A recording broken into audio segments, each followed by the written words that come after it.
Bonjour, depuis quelques années, les NAC, les nouveaux animaux de compagnie, font fureur. Et si tu as décidé par exemple d'avoir prochainement un perroquet, eh bien tu fais partie de cette catégorie de gens. Mais attention, les NAC sont protégés aujourd'hui grâce à la Convention de Washington. Et par exemple, pour ceux qui sont détenteurs ou futurs propriétaires de perroquets, eh bien il y a en annexe 1A de la Convention de Washington une liste d'oiseaux, de perroquets qui sont protégés, que tu peux retrouver à la DDPP, la Direction départementale pour la protection de la population. Ils vont te donner la liste dans laquelle tu retrouveras le gris du Gabon, pas celui du Timé, par exemple. Tu vas retrouver également la famille des grands haras. Il y a également le caïque à tête noire ou encore le cacatoès à huppe-orange. Alors, cette liste n'est pas exhaustive, tu peux aller la chercher et tu verras qu'elle peut évoluer au fur et à mesure des années selon si les animaux sont en voie ou pas de disparition.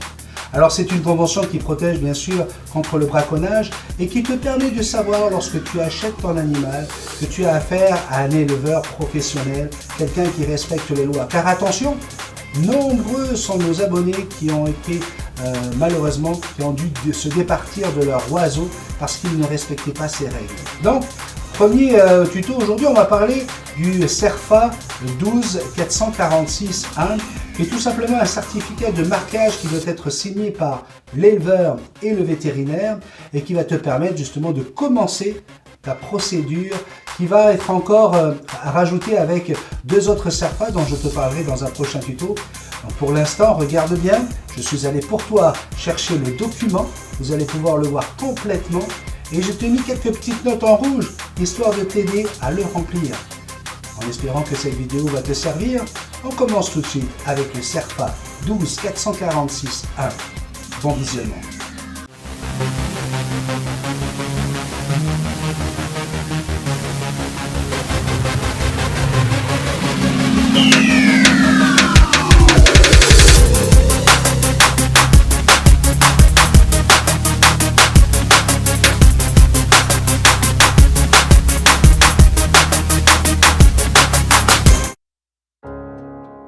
CERFA 12446-1, certificat de marquage obligatoire en France, mais pour quel perroquet? Tous les perroquets cités en annexe 1A de la Convention de Washington, parmi lesquels on trouve tous les grands haras, le cacatoès à huppe-orange, le caïque à tête noire, le gris du Gabon, pas celui du Timé. Fais la demande de la liste complète à la DDPP, Direction départementale de protection des populations. Pour toute vente ou revente ou pour déplacer un animal, il te faut un CIC, certificat intracommunautaire. Disponible à la DRIL de ton département, il faut un CIC par animal. Pour une autorisation de détention, il te faudra remplir les CERFA 12446, 12447 et 12448-1. Commençons avec le premier CERFA, 12446-1. Certificat de marquage à remplir et faire tamponner par l'éleveur ou un vétérinaire. Voici quelques conseils pour remplir ton formulaire. Pour les non-scientifiques, tu n'as pas le droit à l'erreur. Laisse faire l'éleveur ou le vétérinaire. Toujours demander le certificat de sexage au vendeur de ton animal, qu'il soit inclus dans le prix.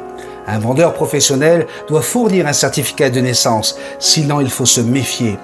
En général, une bague sur la patte gauche ou droite pour les perroquets, un tatouage pour d'autres espèces. Un caractère par case, un espace vaut un caractère. Applique-toi, écris en caractère d'imprimerie. Pour toute information concernant le renseignement de ce formulaire, contacte la Direction départementale des services vétérinaires de ton département. Prochaine étape pour l'autorisation de détention, un bilan de tes connaissances et de tes compétences. On se retrouve pour le CERFA 12447-1 avec encore plus de questions.